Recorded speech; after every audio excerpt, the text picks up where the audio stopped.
Bonjour, Violaine Timon, journaliste à RCF Bordeaux. Les reportages sur le terrain, l'info spirituelle, en particulier les émissions écuméniques, Plateau Spi, Petit-Déj écuménique.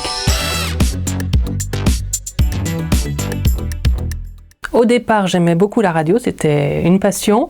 Je croyais d'ailleurs que les artistes chantaient en direct à la radio, donc j'arrive de loin.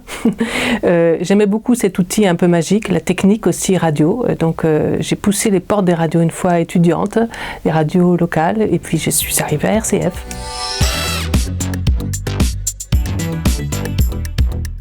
Un souvenir marquant, oui, la visite de Vladimir Poutine, il y a quelques années maintenant, c'était en Gironde, il était venu à Thalès. Ensuite, il s'est rendu avec le convoi présidentiel jusqu'à la mairie de Bordeaux. Donc, je m'étais mise sur le côté avec mon scooter, parce que je faisais mes reportages en scooter à l'époque. J'avais compté les voitures, je me rappelle, 50 voitures du convoi présidentiel qui allaient jusqu'à la mairie de Bordeaux. Le quartier avait été complètement bloqué. Et donc, je suis arrivée juste après le convoi, ou quasiment en même temps. Et du coup, là, la sécurité russe ne voulait pas me laisser rentrer dans la salle des journalistes.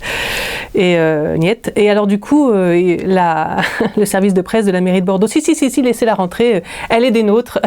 J'avais bien aimé la formule. Voilà, souvenir un peu marquant. Autre souvenir, c'était une image, en fait, celle de Michel Delaunay qui accède à la députation à Bordeaux, qui était le fief d'Alain Juppé, donc elle lui prend la députation.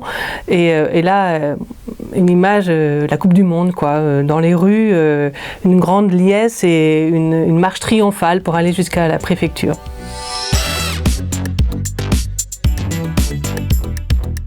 Ce qui est beau dans ce média, c'est de pouvoir, en tant que journaliste, faire le lien entre ce qui se passe sur le terrain et le transmettre aux auditeurs. C'est vraiment super d'essayer de capter ce qu'il y a dans le cœur des gens et d'essayer de le transmettre. Que ce soit des candidats politiques de jour du scrutin ou alors que ce soit des gens engagés dans l'associatif, engagés dans la vie culturelle, politique, économique. La vie de la cité, c'est passionnant.